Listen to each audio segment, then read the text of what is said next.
안녕하세요. 참 별의별 일이 제 인생에 다 생기네요.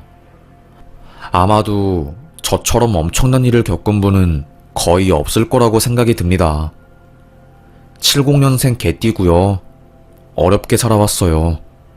남편이라는 놈과는 선을 봐서 결혼하게 되었고요. 아직도 기억이 나는 게 그 사람과 결혼하기 싫어서 가출하고 난리 쳤었던 게 생각이 나요. 양가 어른들과의 인연 때문에 결혼을 거절할 수도 없었고 거의 억지로 하게 된 결혼이었죠. 아마도 제 나이대 사람들은 다 공감할 것 같네요. 제가 결혼하던 해에 우리 부모님이 사고로 돌아가시고 저는 최고로 힘든 나날들을 보냈습니다. 남편은 알코올 중독자였어요. 매일 술을 마시고 사람들과 호탕하게 노는 것을 좋아했죠. 심지어는 제가 만삭이라서 아이 낳기 일주일 전에도 집에 친구들을 데리고 왔습니다. 어이, 녹두전 좀 해봐. 분위기 깨지지 않게 빨리빨리. 형님, 아무리 그래도 임산부한테 시키는 게 차라리 제가 할게요. 되려 저희 남편보다 남편 친구들이 제 눈치를 보면서 요리를 대신했습니다. 그걸 본 남편은 또 저에게 아니 왜 손님한테 요리를 시켜? 당신 참 대체면이 안 사네. 그러지 말지. 뱃속에 아이는 있고 이혼을 할 수도 없고 그때부터 제 속이 문드러진 것 같아요. 원래 저의 성격은 정말 밝고 사람들을 좋아하고 어울리는 것을 너무나도 사랑하는 쾌활한 사람이었거든요. 결혼 이후로 점점 어두워진 저는 우울증에 시달리고 매일 밤 잠을 설치게 되었습니다. 머리가 매일매일 한 움큼씩 빠지고 스트레스로 헛구역질하는 날들이 굉장히 많았어요. 그 모습을 알게 된 저희 언니가 참다 못해 제 남편에게 한마디 한 거죠. 이럴 거면 내 동생이랑 왜 결혼한 거냐고, 육아는 혼자 하는 거냐고, 대체 왜 맨날 밖에 나가서 들어오지를 않는 거냐고요. 언니는 사법고시를 합격해서 변호사 활동을 하고 있었고 엄청 강단 있고 무서운 성격이었어요. 그리고 언니가 제 남편의 치부도 알고 있었기 때문에 남편은 언니에게 꼼짝 못했습니다. 그 이후부터는 그래도 제 눈치를 보긴 보더라고요. 맨날 새벽에 들어오던 사람이 12시 이전에 들어오고 애기도 보기 시작했으니까요. 제 나이대 사람들이 의뢰 그러듯이 저도 아이 때문에 결혼 생활을 유지했습니다. 아무리 힘들어도 애들을 보면 스트레스가 눈 녹듯이 사라지는 것 같았거든요. 그리고 아이를 남기고 죽을 수도 없는 노릇이었고요. 살다 보니 10여 년 일하는 세월이 흘렀고 애가 중학교 2학년이 되었습니다. 생활비를 안 주는 남편 때문에 저는 설거지하는 일을 하고 다녔고 남편은 건설업에 종사하고 있었어요. 애 학원비부터 시작해서 준비물까지 전부 다 제 돈으로 나갔죠. 그러던 어느 날 갑자기 애가 기침을 심하게 하더라고요. 종서가, 너 무슨 일이니? 어디 아파? 왜 휴지에 피가 묻어 있어? 요즘 자꾸 기침을 하고 토할 것 같네. 감기인 건가? 얼른 약 먹고 푹 쉬어. 일주일이 지나도 아들의 몸 상태는 좋아질 기미가 보이지 않았어요. 어느 날 학교에서 전화가 왔습니다. 어머님, 종석이가 쓰러졌어요. 네? 갑자기 그게 무슨 말씀이세요? 종석이가 쓰러졌다니요. 그래서 어떻게 된 건데요? 학교에서 애들이랑 축구를 하다가 갑자기 기절을 했다고 하더라고요. 바로 119 불러서 병원으로 이송하긴 했는데 의사 선생님께서 정밀 검사를 해봐야 할 것 같다고 백혈구 수치가 안 좋다고 하네요. 심장이 쿵 하고 떨어지는 것 같았어요. 아들이 아프다는 이야기를 들으니까 손이 달달 떨리더라고요. 식당에서 설거지 알바를 하던 중에 받은 전화였기 때문에 저는 바로 사장님에게 달려갔습니다. 우리 애가 쓰러졌다고 하네요. 바로 병원으로 오라고 하는데 지금 가봐야 할 것 같아요. 죄송합니다. 무슨 일이야. 아유, 큰일은 아니어야 할 텐데. 사장님의 배려로 저는 일을 멈추고 병원에 갔어요. 의사가 저를 보고 아이가 집에서 어땠나요? 이 정도 수치면 분명히 증상이 심하게 있었을 텐데 최근에 굉장히 피곤해하고 헛구역질을 하더라고요. 아무리 자도 피로가 안 풀린다고 그러고 항상 책 읽는 것을 좋아하는 아이였는데 글씨를 보면 울렁거려서 못 보겠다고 했고요. 아무래도 소아암인 것 같습니다. 백혈구 수치가 비정상으로 나왔고 항암 치료를 바로 시작해야 될 것 같아요. 남자아이고 젊으니까 환자 의지만 있으면 치료는 오래 걸리더라도 분명히 효과가 있을 거예요. 너무 놀라셨겠지만 어머님분도 마음 단단히 먹으시길 바랍니다. 그래도 강한 사람이라고 생각했던 저였지만 그 순간만큼은 무섭고 서러워서 그 자리에서 주저앉아 울었습니다. 혼자서 애기 키운다고 나름대로 아등바등 살았는데 결국 나한테 온 결과는 이것뿐인 건가 싶은 마음에 너무 힘들더라고요. 남편에게 전화를 해서 이 상황을 알렸고 온 가족이 병원에 다 모였습니다. 담임 선생님도 소식을 듣고 눈물을 훔치더라고요. 제가 조금 더 꼼꼼하게 봤었어야 하는데 죄송합니다, 어머님. 꼭 종석이가 완치해서 학교로 돌아왔으면 좋겠어요. 그래야지요.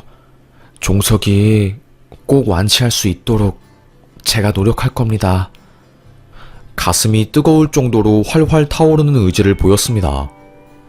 모성애는 그 누구도 막을 수 없다고 말하잖아요. 저도 마찬가지였어요. 아이를 살리겠다는 그 신념 하나만 오롯이 제 마음속에 있을 뿐이었습니다.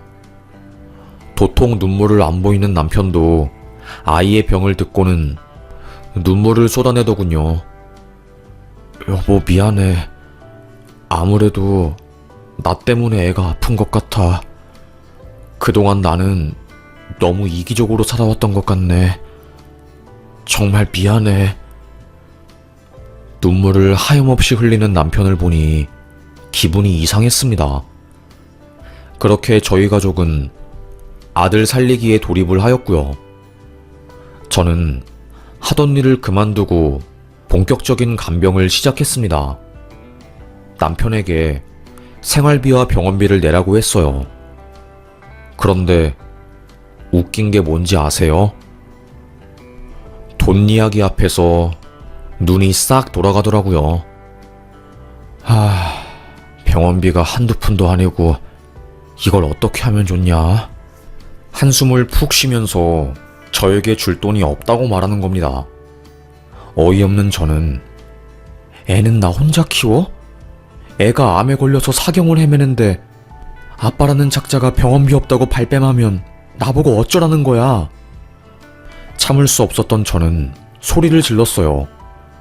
자존심 센 남편도 고집을 꺾지 않더라고요. 나도 열심히 사는데 마음대로 인생이 안 풀리는 걸 어떻게 해? 나보고 뭐 어쩌라고? 진짜 속 터져서 죽겠네. 나한테 뭐라고 하지 마.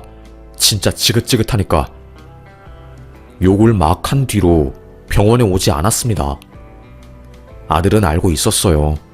아빠의 이기심, 그리고 폭군 같은 성격을요.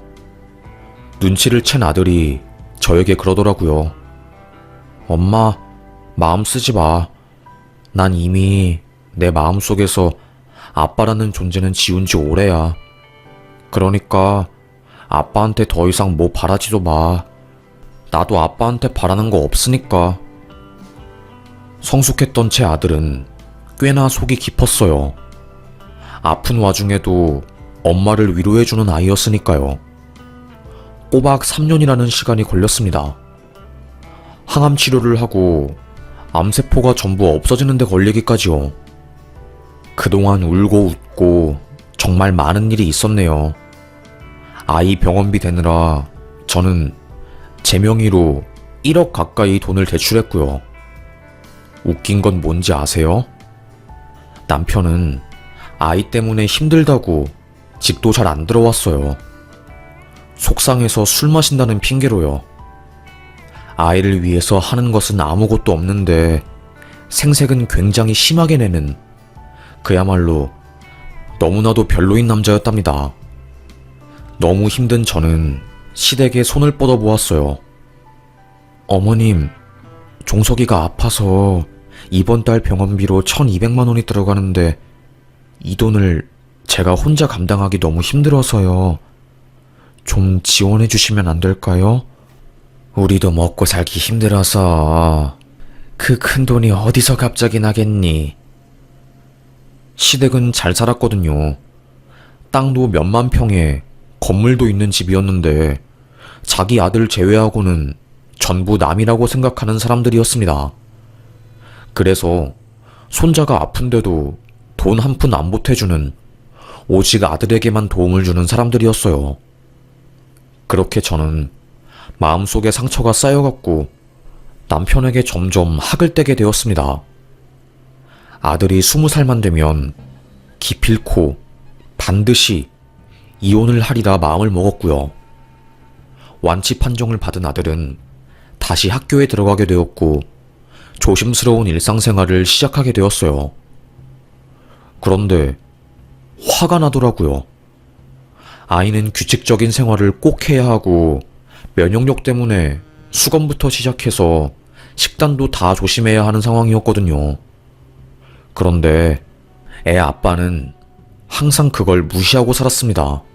불면증 때문에 힘들어하는 아이가 겨우겨우 잠에 들면 술에 잔뜩 취해서 집에 들어온 남편이 소리를 막 질렀어요. 야, 이종석, 일어나. 남자가 말이야, 아버지가 왔으면 알아서 딱 인사를 해야지. 지금 뭐 하는 거야? 여보, 좀 조용히 해. 애가 방금 잠들었는데 왜 깨우고 그래, 정말로. 뭐? 아들놈 오냐오냐 키워서 좋을 게 뭐가 있어?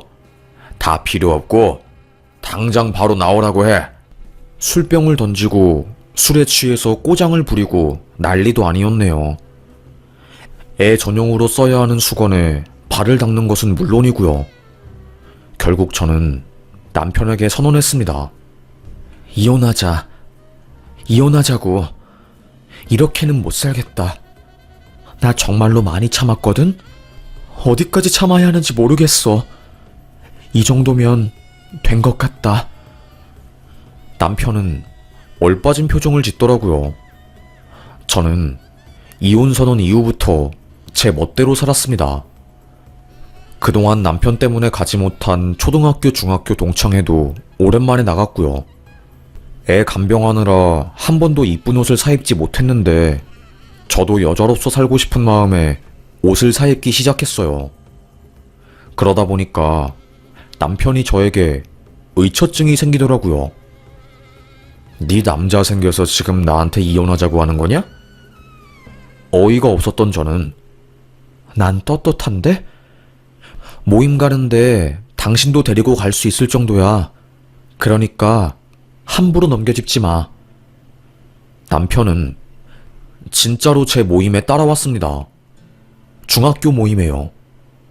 너무너무 싫었던 게 남편이 가정에서는 최악의 남자이지만 밖에서는 정말 넉살 좋고 사람 좋은 모습을 보이거든요. 중학교 때 제가 왕따를 당했던 적이 있었어요. 왕따 주동자 이름이 이선희였고 걔도 동창회에 왔더라고요. 이선희를 꼴보기 싫어서 다른 쪽에 앉았더니 굳이 제 남편이 그 여자한테 말을 걸고 친하게 지내려고 하는 겁니다. 동창회 끝나고 집에 들어와서 남편에게 저는 그 여자한테 왜 친하게 지내려고 말 걸어? 그 여자한테 왜 친하게 지내려고 말 걸어? 당신도 알잖아. 내가 걔 엄청 싫어하는 거. 굳이 내 앞에서 그런 걸 해야 해? 내 체면이 어떻겠어.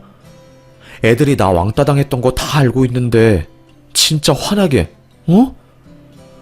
남편은 그게 뭐가 잘못된 거냐고 그러더라고요. 속으로 저는 이 사람이랑은 정말로 말이 안 통하는구나 생각을 했습니다.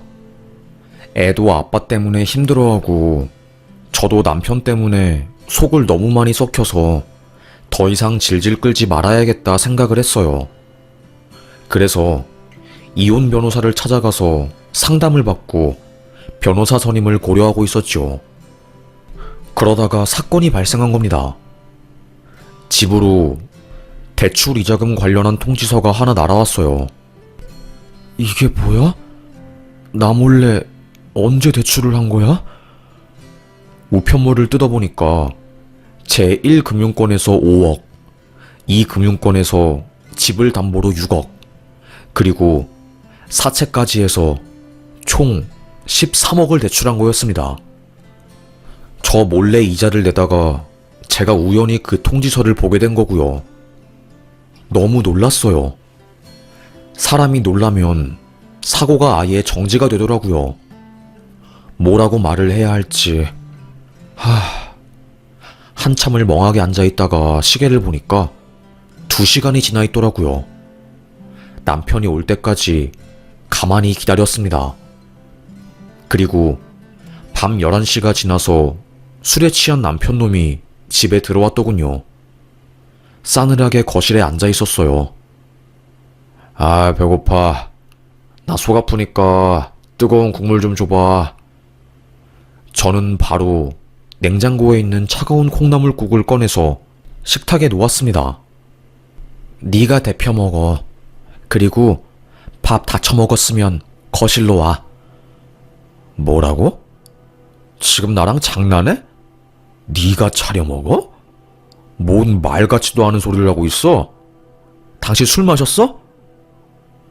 저는 남편에게 통지서를 보여줬습니다. 빚 독촉장을요. 남편의 동공이 흔들리더라고요. 어디서 났어? 이걸 왜 찾아보고 난리야? 왜 남의 걸 뒤지고 그러냐고? 내가 뒤진 게 아니라 우편함에 꽂혀 있더라. 당신 왜 나한테 말도 없이 10억 넘는 돈 빌렸어? 그 돈 다 어디다가 썼어? 솔직하게 말해. 거짓말 치지 말고 다 말해. 지금 나 장난하는 거 아닙니까? 어디다 쓰긴. 종석이 병원비로 한 푼 두 푼 쓰느라 대출받은 거지. 그 말을 듣는 순간 머리통에서 기차 뚜껑이 열리는 줄 알았습니다.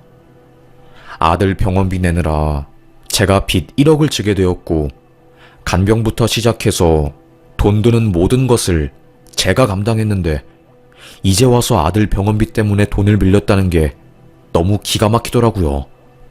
저는 어떠한 말도 하지 않고 바로 식탁 위에 있는 냉콩나물국을 들어서 남편의 얼굴에 퍽 쏟아버렸어요. 그리고 텅 비어버린 스테인리스 냄비로 남편의 등허리를 팍팍 때렸습니다. 그놈 자식 몸에는 콩나물부터 시작해서 고추까지 범벅이 되어 있었어요. 너 진짜 미친놈이구나. 어디서 병원비를 들먹여? 종석이는 내가 혼자 키웠어. 애 아픈 거 핑계대지 말고 솔직하게 말해. 남편은 욕을 막 저에게 내뱉더니 갑자기 핸드폰이랑 지갑을 챙겨서 밖으로 나갔어요. 그날 이후로 그놈은 집에 들어오지 않았습니다. 원래도 말없이 3일씩 집에 안 들어오는 사람이라 그날도 역시 그런 줄 알았어요. 그런데 일주일이 지나도 집에 돌아오지 않았습니다. 시댁에 전화를 해봤어요. 어머님, 종석 씨랑 혹시 연락돼요? 모르겠다, 난. 너네들 싸웠니? 아무것도 모른다는 말투로 어머님은 되려 저에게 질문을 하더라고요. 슬슬 애가 타기 시작했습니다. 전화를 해도 전화기가 꺼져 있다고 하고 어디로 간지 알 수가 없으니까 미치겠더라고요. 그 사람이 싫기는 했지만 이런 식으로 사이가 나빠지는 것을 원한 것은 아니었어요. 결국 저는 경찰에 실종 신고를 냈습니다. 경찰도 처음에는 다 큰 성인이 집을 나간 거니까 시간이 지나면 돌아올 거라고 생각을 해서 수사를 제대로 안 했어요. 그냥 집을 나간 것도 아니고 부부싸움 이후에 집을 나간 거기 때문에 충분히 명분이 있다고 생각한 거고요. 하지만 2주일이 지나도 연락이 안 되기 시작하자 핸드폰 추적부터 시작해서 실종 수사에 돌입하게 되었습니다. 한강에서 마지막 행적이 보였고요. 경찰은 빚 때문에 극단적 선택을 한 걸로 추정을 하고 있더라고요. 그렇게 미웠던 사람이었는데 한순간에 제 눈앞에서 사라지고 행방을 모르게 되었으니 속이 썩어 문드러지더라고요. 시댁에서도 이게 어떻게 된 일이냐면서 난리를 쳤고요. 시간은 흘렀지만 그 사람은 나타나지 않았습니다. 그날 집을 나간 이후로 저는 안방에 들어가지도 않았어요. 너무 슬프고 힘들어서요. 죽이고 싶을 만큼 미운 사람이긴 했지만 그 정도로 힘들어하길 바랐던 것은 아니었거든요. 그리고 아직도 그 많은 돈을 빌린 이유를 알지도 못하는 상황이었고요. 제 마음 속에는 너무나도 많은 답답함들이 있었습니다. 남편이 실종된 지 5년이 흘렀고 경찰에서 전화가 왔어요. 실종 선고 재판을 할 거냐고요. 저는 그게 뭔지 몰랐습니다. 뭐냐고 물으니 실종되고 나서 5년 정도 흐르면 시체를 발견하지 못해도 사망 처리를 해준다고 하더라고요. 저는 일단은 안 하겠다고 했죠. 시댁에서는 차라리 사망 신청을 하고 그냥 받아들이는 게 낫지 않겠냐고 하더라고요. 고민하던 무렵 한 지자체에서 저에게 연락이 왔습니다. 무연고자 시체를 처리하던 중에 한 노숙자 바지에서 제 남편의 신분증이 나왔다고 하더라고요. 사망한 지 너무 오래되어서 유전자 감식 같은 건 현재 할 수 없는 상황이라고 말했고요. 남편인지 아닌지 알 수 없는 상황이었습니다. 그렇게 그 시체는 화장 처리가 되었어요. 고민을 하던 중에 저는 실종 선고 재판을 청구하게 되었고 괜히 찝찝한 마음에 그 유골함을 제가 인계받았어요. 혹시 남편일 수도 있으니까요. 유골함을 인계받고 실종 선고 재판을 하면서 주변 사람들이 저에게 그러더라고요. 이제 마음을 정리하는 게 낫겠어. 5년 기다린 거면 많이 기다린 거지. 이제 종석이도 군대 갈 나이이고 집도 정리하는 게 낫지. 그래서 저는 5년간 들어가지 않았던 남편의 방을 들어가서 정리를 하게 되었습니다. 저도 모르게 눈물이 나더라고요. 에휴, 어쩌다가 내 인생이 이렇게 기구하게 된 걸까? 그런데 그때 침대와 장롱 사이에 공간이 있는데 그 사이에서 핸드폰이랑 각종 서류들이 발견된 겁니다. 놀란 저는 이게 뭐야? 그 핸드폰을 충전시켜서 열어보았어요. 그게 판도라의 상자였네요.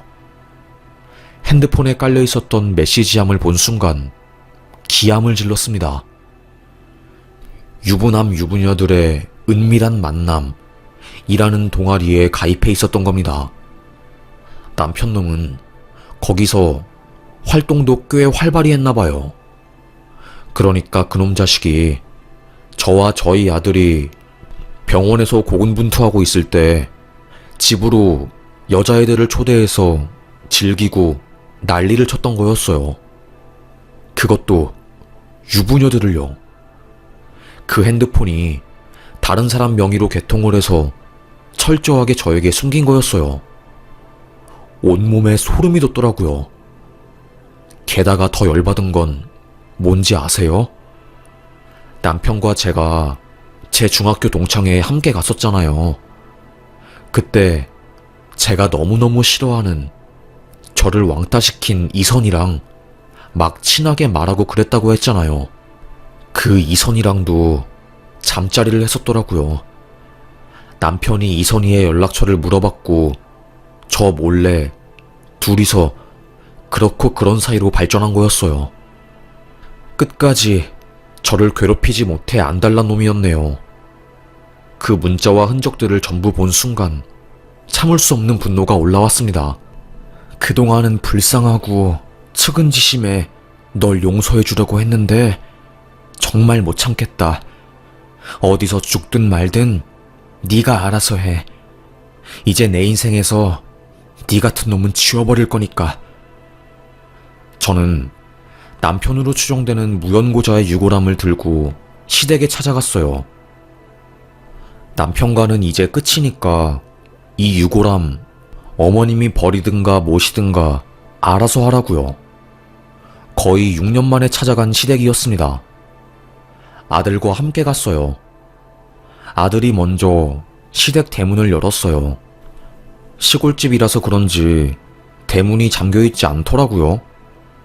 신발을 벗고 집에 들어간 아들이 갑자기 소리를 지르는 겁니다.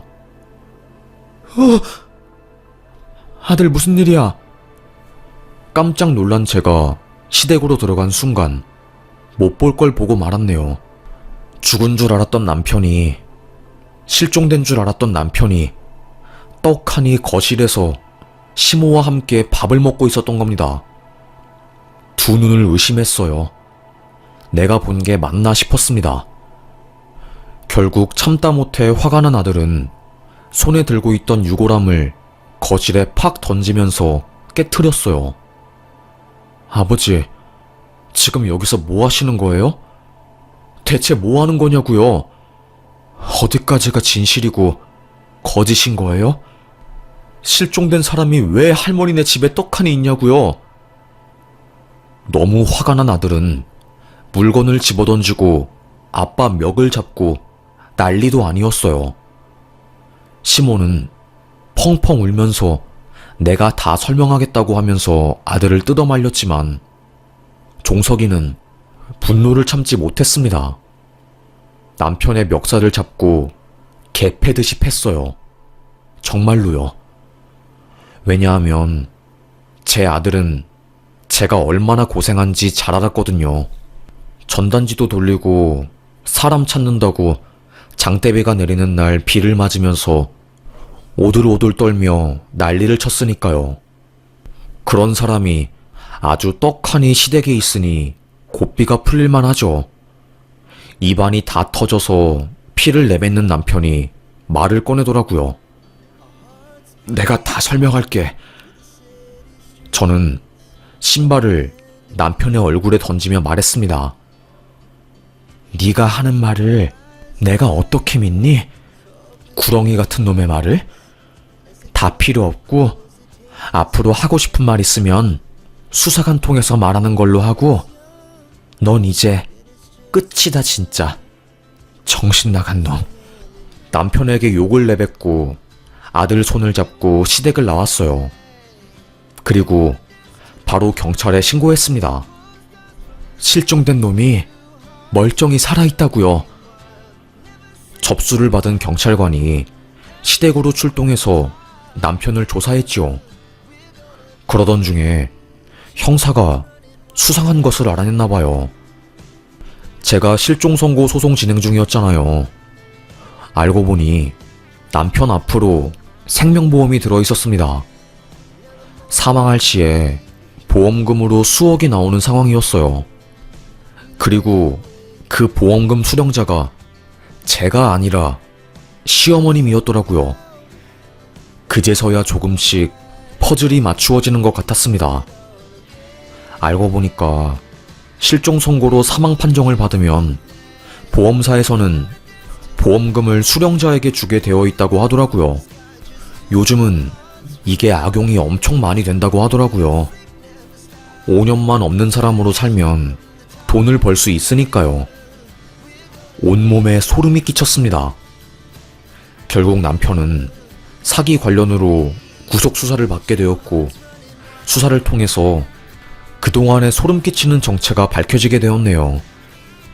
저랑 아들이 암투병을 하고 있을 때 남편은 강남에서 술 마시고 약하고 유흥을 즐겼나봐요.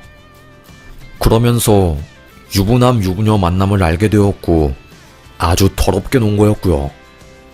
계속 돈을 쓰면서 방탕하게 살고 싶은데 현실은 회사원이니까 눈앞이 캄캄해진 거고 범죄를 계획한 거였어요. 오직 돈을 위해서요. 그래서 자기 명의로 은행권에서 돈을 엄청 빌린 거였습니다. 안정적인 직장을 가지고 있으니까 1금융권에서 돈을 빌리는 것은 어렵지 않았어요. 집을 담보 잡았으니까요. 그리고 2금융권, 3금융권, 사채까지 해서 싸그리 끌어모아 10억이라는 돈을 만들어낸 거죠. 소름이 돋더라고요. 하지만 밀려오는 이자를 감당하지 못한 남편은 머리를 굴린 거죠. 실종 선고를 받으면 이자도 탕감할 수 있고 보험금도 나오니까 시댁 식구들이랑 머리를 맞대어서 계획을 짠 거였습니다. 와, 정말 하나의 영화 아닌가요? 저는 아무리 제 남편이라고 해도 이렇게 사악한 사람인 줄 그날 처음 알게 되었어요. 형사도 저에게 이걸 말해주면서 혀를 끌끌 차더라고요. 아들이 암에 걸렸는데 어떻게 아빠라는 사람이 이럴 수가 있어요? 아마 죄질이 나빠서 구속될 것 같네요. 철저하게 계획범죄라서요. 결국 남편은 구속되었고요. 1심에서 징역형을 받았어요. 지금은 2심 항고를 해서 재판을 기다리고 있고요. 보험회사 쪽에서도 남편에게 소송을 걸어서 옥중에서 지금 소송 준비 중인 걸로 알고 있습니다. 저는 남편에게 이혼 소송을 해서 지금은 법적으로 이혼인 상태네요. 아들은 저에게 엄마, 나는 이제 아빠 없는 사람으로 살려고. 저런 사람이 내 아빠라는 게 너무너무 소름 끼쳐. 엄마가 미안하다. 우리 종석이가 좋은 것만 보고 살기를 바랐는데 미안해. 됐어, 엄마. 그런 말 하지 마. 엄마는 최선을 다했으니까. 아들과 껴안고 펑펑 울었습니다. 그날 정말 평생 흘릴 눈물을 다 흘린 것 같아요. 그렇게 한바탕 눈물을 쏟아내니까 그래도 마음이 조금은 진정이 되더라고요. 그리고 이선이, 저를 왕따시킨 그 여자애한테 상간녀 소송을 진행했어요. 중학교 애들 단톡방이 있거든요.